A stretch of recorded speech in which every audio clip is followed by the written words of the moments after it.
And welcome to the NFL Daily. My name is Doug McKain, here for Chat Sports. Today's topic, we're going to be breaking down the Seattle Seahawks and 5 players we think could have a breakout year for your Seattle Seahawks. What up, 12? But before we do, head over to Twitter. Follow me at DMac_LA. That's DMac_LA. You're going to find all things Seahawks right over there. So we're going to get right into it, and we're going to start with receiver D.K. Metcalf. So I know he's a rookie, and expectations should be tempered just a little bit. But when you pair someone like D.K. Metcalf with Russell Wilson, the best deep ball throwing quarterback in the NFL, I think there's a good chance that he could come in and have a phenomenal rookie season. So taking a look at Metcalf, he's the 64th pick in the second round. It was a no-brainer pick. You saw the clip. He walks in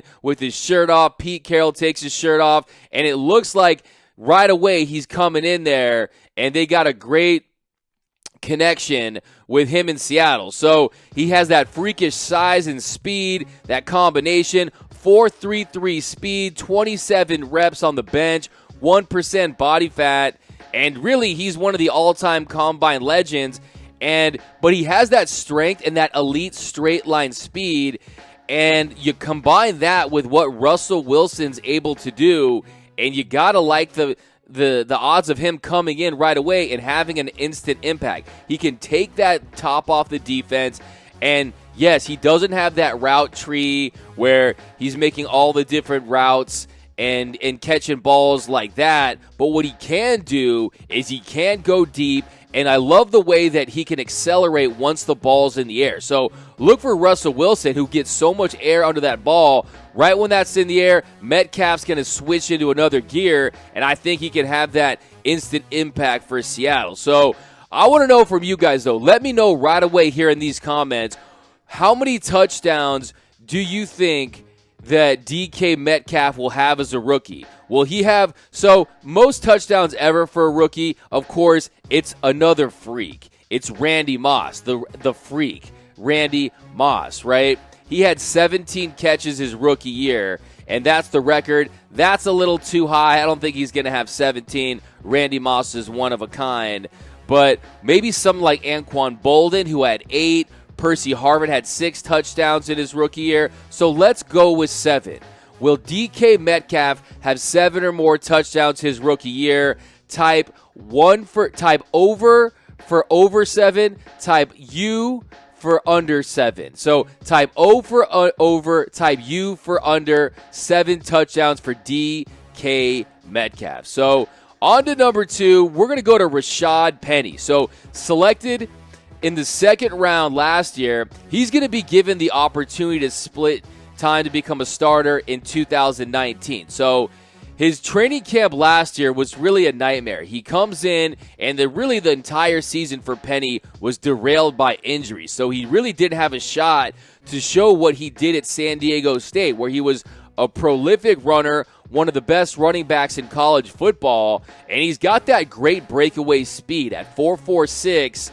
And with an offseason to improve and get stronger and learn the position and adjust, I think he comes in and he can be that breakaway player who has that breakaway speed, because he's come in with the injuries with Travis Homer and Chris Carson sidelined. Penny took the majority of the snaps with the first-team offense. So really what seems obvious at that first glance is that Penny, if you look at him, this guy looks like a different guy. He looks a lot slimmer. He looks leaner. And he told reporters that, he sought a lot of help from nutritionists in the offseason to look slimmer, to get better fit, and to get in better shape. And he's done that. So anytime you see guys in the offseason put in that work, that's very encouraging as far as guys coming in like Rashaad Penny. So he's really going to have to handle those expectations, those first-round pick expectations.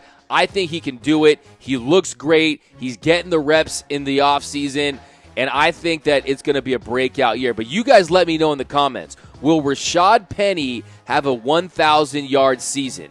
Type 1 for yes, type 2 for no. You can even you could just throw me how many yards you think he's going to get, how many touchdowns you think he's going to get. Just shoot your shot. Why not? But keep it real simple if you want to. Type 1 for over 1,000 yards rushing. Type 2 for no. He will not surpass the 2,000 yards. Moving on to number 3, we're going to head to Ethan Pocic. Second round pick in 2017.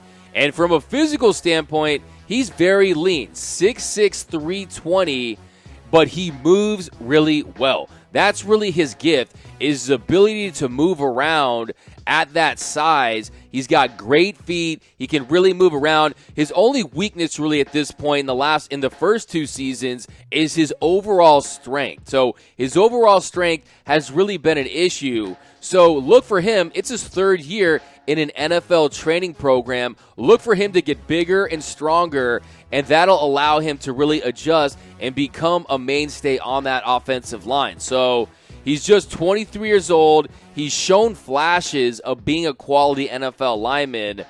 But the fact they went out and picked out veteran J.R. Sweezy to replace him in the starting lineup last year was really a message that, hey, you're not there yet. You need to put in that work.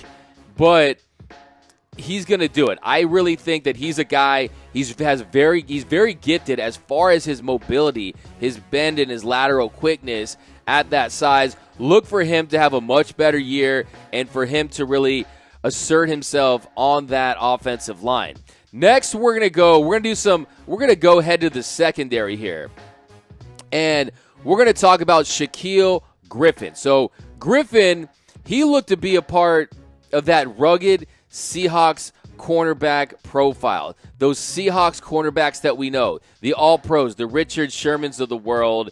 And really, he was supposed to be the rightful heir, the guy that comes in and he takes that role and he runs with it. But his performance in 2018, he really took a step back. He didn't really adjust that well to Sherman's old position. And according to Pro Football Focus, he graded out as the 122nd ranked quarterback over just 123 that qualified. So if you look at the numbers and analytics, it really says that he did not have a very good year last year. But, they returned Trey Flowers at the other position. And outside of Jamar Taylor, the team hasn't really made many additions at corner. So clearly they're banking on the fact that he can come in, that he can get the job done. And an above average secondary in Seattle, it's only really going to be possible if you are viewing this group through that Pete Carroll positivity, the Pete Carroll rose-colored glasses. Because if you're just being honest with yourself, this is really not going to get it done. So they really need to look him to step up. And if he's really looking to step in and join that next generation of the Legion of Boom, he needs to show it in the offseason. So what do you guys think about Shaquill Griffin? Apparently he's come in the OTAs and he's really made an impact and he's really made a good impression. But if you look at that Pro Football Focus grade last year, if you looked at his inability to come in and adjust and fill those shoes that Richard Sherman played for so many years with the greatness of Richard Sherman, it's a lot of pressure, but I think he can do it. His attitude is great. He knows that he has to improve. He's not afraid to admit that he didn't live up to the hype and live up to the billing and step into that role, and I think he can get it done. But let me know in the comments right here, will Griffin have 3 interceptions or more this year? Type Y for yes, type N for no. Let me know in the comments, how do you guys feel about Shaquill Griffin moving into next year? If you look at that grade, I think it was kind of tough. It's not as much of a slam dunk as some of these other guys, but he does have that talent. He has the ability, and I definitely think he has a shot at it. But moving on to Trey Flowers. I'm very excited about Trey Flowers. He was a 5th-round pick in 2018 after really an accomplished career as a safety at Oklahoma State. And he comes into Seattle. They immediately converted him to cornerback, and he ended up starting right away after those injuries to Byron Maxwell and Dante Johnson. So sometimes those injuries strike and you get guys like Trey Flowers that can come in at a young age and start to get those reps, and that was the case for Flowers. So he had a lot of success his rookie season. 55 total tackles, 55 solo tackles, 6 passes defended, 3 forced fumbles, 2 fumbles recovered, and he also allowed just 51.4% passer rating to his side on short yardage situations, which was the second best in the entire league.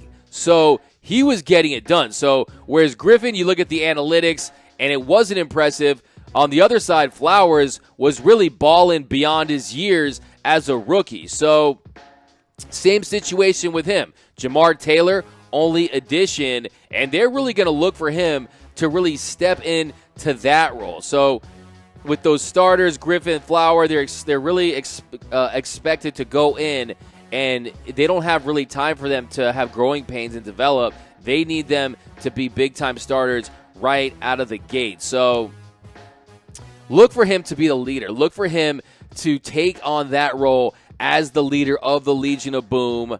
And let me know in the comments, will Trey Flowers make the Pro Bowl this year? Type Y for yes, type N for no. Will Trey Flowers make the Pro Bowl this year? Type Y for yes, type N for no. Let me know in the comments. And then also, I want you guys to let me know which Seahawks player is most likely to have a breakout year. Remember, there's different types of breakout years. There's a player like Trey Flowers, who's already a solid NFL player, but can he break out to that Pro Bowl All-Pro level? And then there's other guys that we've seen on this list that really just need to make a name as solid NFL starters and key contributors. So let me know in the comments which Seahawks players are most likely to break out this year. Let me know in the comments, and see you guys next time. My name is Doug McKain, here for the NFL Daily. Like I said, follow me over at DMAC_LA. Have a great rest of your day. Go Seahawks, and I'm out.